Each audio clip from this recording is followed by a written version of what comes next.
Stroud News and Journal is edited by a guy who edits 5 other local newspapers, and it's really lost any way of commenting on council business and anything like that. So I think there is a real challenge for people to get together at a local level and consider the cooperative idea and producing your own local paper. And do you have a question, Andy? Sorry, yes, the one at the front here. Hi, hi Ken. Lovely to have you here. I just wondered, what is your overall opinion on Brexit, and also what your fear is if Johnson gets in tomorrow, and if we move forward with his hard Brexit? Okay, she mentioned the B word. Sorry. What does Ken think of Brexit? We're going to take 3 questions at a time. Or comments. Or comments. Please make speeches. This was about films, and I was going to ask you, how easy or difficult has it been for you to get the funding to make films like I, Daniel Blake, and to get them screened, and could anything be done to make a better environment so films about the lives of kind of real people are more likely to be produced in this country? Okay, so that was, how difficult is it to make films in this situation? A question, it's a wish list of my own. Could you ask Jeremy if he could please appoint John Bercow as the Director General of the BBC? He wants Ken to ask Jeremy if he'll appoint John Bercow as Director General of the BBC.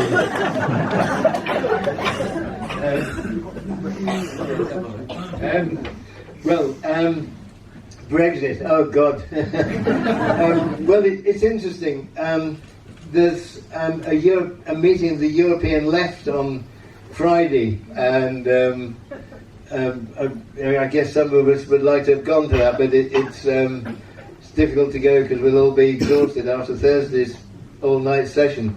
And I think a number of things. I think it's been a failure of the European left that we don't have a united European position, that all the left across all the major countries can say, this is our position, so that when we adopt it for our country, the French, the Spanish, the Germans, Italians, whatever, Eastern Europeans too, of the same basic political analysis, can say, this is what we understand the European Union to be, this is the demands we want to reform it, or we start again with a different founding document. And I think either of those positions is possible. But my take on it, for what it's worth, and others may disagree, and maybe we should have a comradely discussion about it, because I think it's a really important question. My understanding of it is that it's in the founding documents, it is based on the free market. Absolutely. It's a free market organisation, and that prioritises the interests of business, of now big business. Its case law endorses that, so the judgments have been made in favour of profits, not in favour of trade union rights, and its practice is entirely in favour of, well, not entirely, but it's largely in favour of business. And therefore, if we are to, our position is, we want to stay in solidarity with the people of Europe, good, but we want to rewrite the founding document so that it is based on the interests of the people of Europe.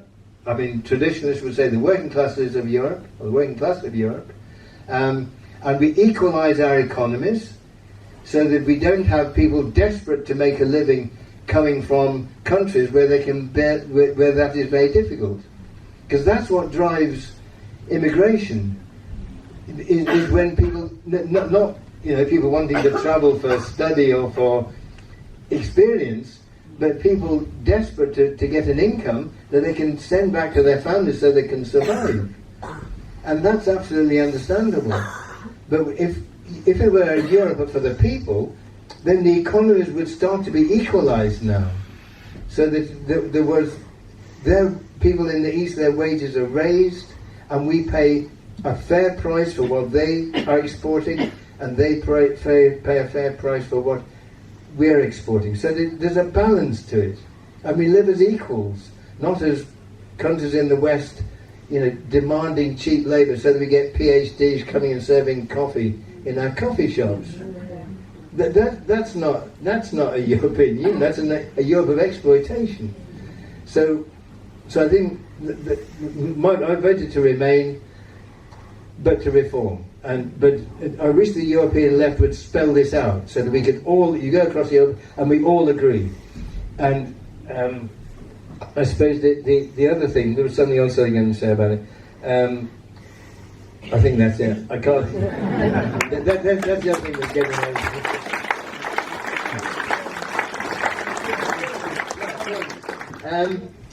I think with films, every generation, well, there's a number of things.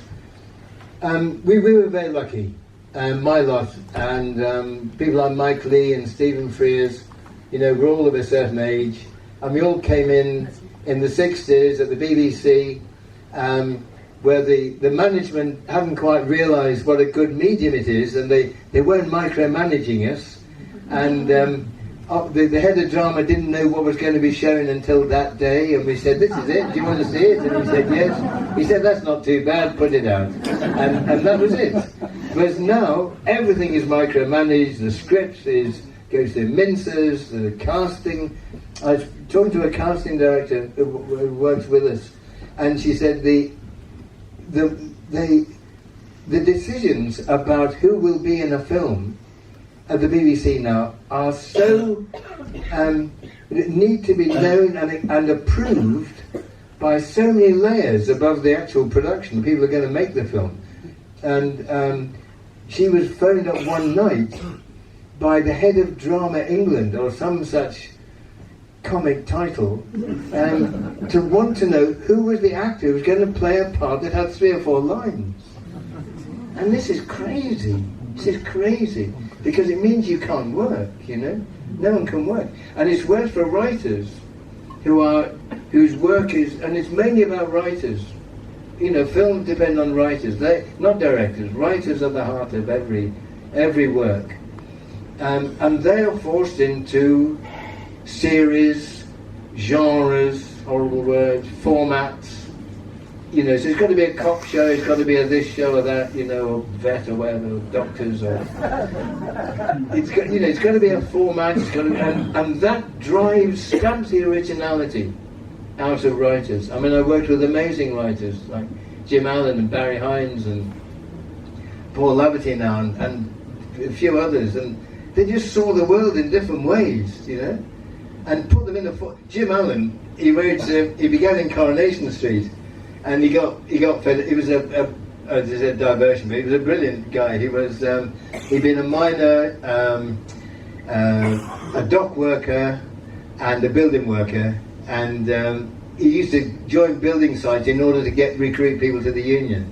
He was an old-fashioned militant, like the ragged child of philanthropist. That was Jim, and brilliant writer, and he did Land and Freedom, actually, the last one we did together, but he did several. Wonderful man. He used to get a can. This is a real distraction, but maybe. He got his clothes from the pub because he would say what he was short of, and the local lads would suddenly magic these clothes from God knows where. And he don't ask any questions. Anyway, when we went to Cannes once with a film, I said, "Jim, you've got to come in a black tie and a dinner jacket with this one." And he said, "Oh, effing hell," he said, I don't know if I haven't got any." I said, "Well, look, put the word out, get yourself a suit, and we'll go." So anyway, he put the word out. He got the jacket right, but unfortunately, the man's legs were about 6 inches shorter than him, and he didn't get any black shoes. So he got some Walt Disney type trainers that hadn't seen any Blanco since they were anyway. And his Tesco's carrier bag, so he wasn't the most elegant figure on the crozet. Anyway, he worked for Coronation Street. That was his first job as a writer. And he wrote for a bit, and then he got fed up with it because it was all about the stars and hairdos and all that. And he did one episode where they all went on the charabanc to Blackpool, and on the way back, the charabanc went over the cliff and they were all killed. And the producer said to him, "I don't think you want to write for us anymore, do you?" And anyway,